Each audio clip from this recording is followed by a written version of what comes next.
Hi, this is Geetanjali. आज के इस वीडियो में फर्दर कंटिन्यू करते हैं सिविल जजमेंट राइटिंग की सीरीज़ को। इससे पहले हम एक वीडियो कवर कर चुके हैं जिसमें हमने डिस्कस किया है कि क्या फॉर्मेट हम फॉलो करते हैं और अब तक इशू बनाने तक इश्यूज़ किस तरीके से बनते हैं और जो इश्यूज़ बनाए जाएंगे वो किस तरीके से, किस सीरीज़ में, किस सीक्वेंस में बनाए जाएंगे, वो हम ऑलरेडी डिस्कस कर चुके हैं।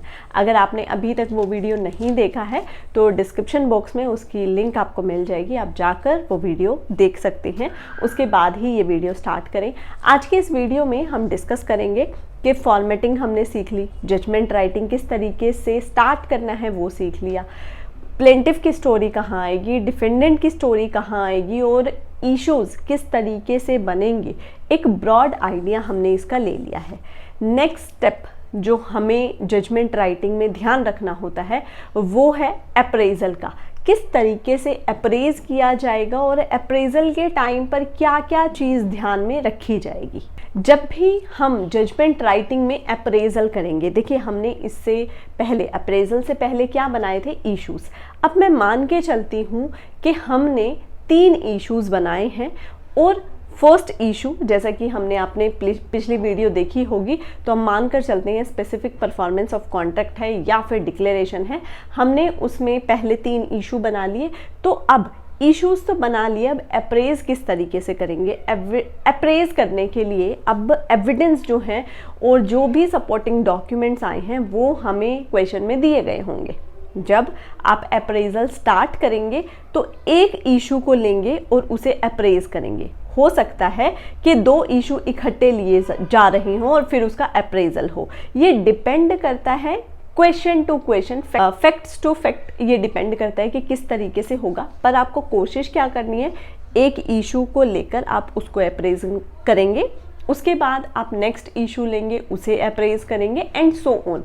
एक साथ सारे इश्यूज ना लिए जाएं ताकि अप्रेजल में घोच पोच या फिर ऐसा ना हो जाए कि एंड में हमें ही समझ ना आए कि हमने अप्रेज क्या कर दिया। तो आप एक इशू को लेंगे, ज़्यादा अगर रिलेटेड इश्यूज हैं तो 2 इश्यूज को एक साथ लेकर फिर उन्हें अप्रेज करेंगे। जब भी आप अप्रेज करोगे तो हमें क्वेश्चन में उसके रिलेटेड डॉक्यूमेंट, रिलेटेड जो एविडेंस होंगी वो दी गई होंगी। मान लीजिए कोई प्रॉपर्टी एक्स है, उस एक्स प्रॉपर्टी के ऊपर राम कह रहा है ये प्रॉपर्टी मेरी है, श्याम कह रहा है ये प्रॉपर्टी मेरी है।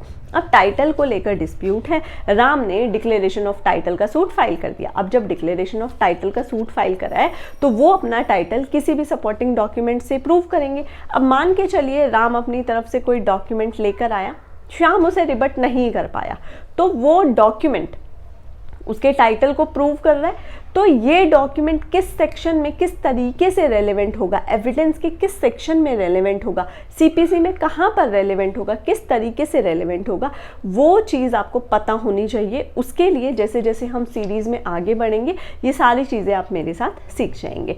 उसके साथ ही जो भी आपकी डेली लाइफ में आप देखेंगे हर छोटी चीज़ हो रही है।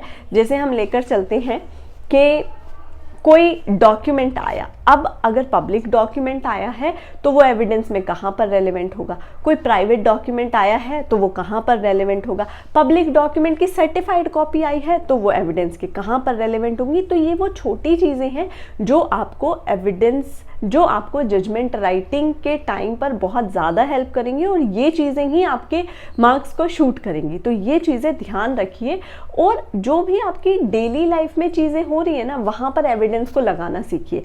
जैसे कि आप मान लीजिए आप दुकान पर गए, कुछ सामान आपने वहाँ से लिया, अब मान लीजिए आपने पैसे दे दिए और दुकानदार सामान देने से मना कर देता है, मतलब आपने क्या हो गया, आपकी तरफ से आपने कंसिडरेशन पे कर दिया और वो वहाँ से कॉन्ट्रैक्ट को परफॉर्म नहीं कर रहा। तो आप ऐसे सोचिए, डेली लाइफ में जो भी चीज़ें आपके साथ हो रही हैं उसको आप ऐसे सोचिए जैसे आपको यहाँ पर कोई डिस्प्यूट रेज हो गया है, अब आपको जजमेंट लिखना है। तो वो जज वाली जो जुडिशियल माइंड अप्लाई करना है, वो जुडिशियल माइंड अप्लाई करने वाली चीज़ों को आप प्रैक्टिकली अपनी डेली लाइफ में उतारिए।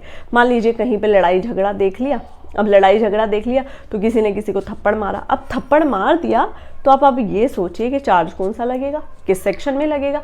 तो चीज़ों को अपनी डेली लाइफ से लिंक कीजिए, इसमें क्या होगा, आपकी प्रिपरेशन में भी हेल्प होगी और जब आपके सामने एग्ज़ाम में चीज़ें आएंगी तो बहुत आसान लगेंगी। उसके बाद जो अगली बात हमें यहाँ पर ध्यान रखनी है वो ये कि जब भी जजमेंट राइटिंग की जाएगी तो आप देखेंगे कि प्लेंटिफ की साइड से कुछ डॉक्यूमेंट आए हैं, फिर डिफेंडेंट की साइड से कुछ डॉक्यूमेंट्स आए हैं। जो ये डॉक्यूमेंट्स आए हैं दोनों की तरफ से, अब कौन सा डॉक्यूमेंट किसकी तरफ से आया है ये आपका जजमेंट जैसे ही आप रीड करो ना आपको पता चल जाए। तो उसके लिए आप क्या करोगे कि जो भी डॉक्यूमेंट प्लेंटिफ की साइड से आए हुए होंगे आप उसको नाम दोगे एग्जिबिट EXP1। P मीन्स ये प्लेंटिफ की तरफ से आया है। जो भी डॉक्यूमेंट डिफेंडेंट की साइड से आएगा उसको आप नाम दोगे exhibit D1, D2, D3 and so on. जितने भी डॉक्यूमेंट्स आते जाएंगे वो सारी चीज़ें। उसके साथ ही जब भी किसी चीज़ को, किसी फैक्ट को प्रूव करने के लिए कोई विटनेस आएगा, अगर वो प्लेंटिफ की साइड से आएगा तो आप उसको नाम दोगे प्लेंटिफ विटनेस 1 यानी PW1। सेकंड विटनेस आया प्लेंटिफ का PW2, थर्ड विटनेस आया PW3। इसी की तरह से जब डिफेंडेंट की साइड से कोई विटनेस आएगा तो आप उसको नाम दोगे DW1, DW2, DW3 and so on, ताकि जब जजमेंट कोई एक कॉमन पर्सन भी पढ़े, एक ऐसा पर्सन पढ़े जिसने आज तक जजमेंट नहीं पता है, जिसको नहीं नॉलेज है, तो जब वो उस जजमेंट को पढ़े तो उसको सारी चीज़ें क्लियर हो जाएं कि आखिर डिस्प्यूट क्या था, अप्रेजल किस तरीके से हुआ और डिसीजन क्या आया है। तो ये सारी चीज़ें क्लियर होनी चाहिए। अब अप्रेजल के टाइम पे अगली बात जो हमें ध्यान में रखनी है वो ये कि ड्यूरिंग द प्रिपरेशन आप क्या करेंगे, जितने भी मैगज़िम होते हैं इंपॉर्टेंट, जो आपको इंपॉर्टेंट लगे, जो आपके जजमेंट में यूज़ हो सकते हैं, उन मैगज़िम्स की एक लिस्ट बनाओ और उसको लर्न करो। दूसरा, जितने भी लैंडमार्क जजमेंट्स हैं जो आप याद रख सकते हो, ध्यान रखना है कि गलत चीज़ एग्जाम में कोट नहीं करनी है। गलत से अच्छा है आप मत कोट करो, पर अगर कोट कर रहे हो तो सही, आपकी दिमाग में वो बिल्कुल अच्छे से याद होना चाहिए जो भी चीज़ आप लिख रहे हो। तो लैंडमार्क जजमेंट्स की एक लिस्ट बना लो और एक लिस्ट आप मैगज़िम की बना लो। इन दोनों को आप यूज़ करो अपनी जजमेंट राइटिंग में।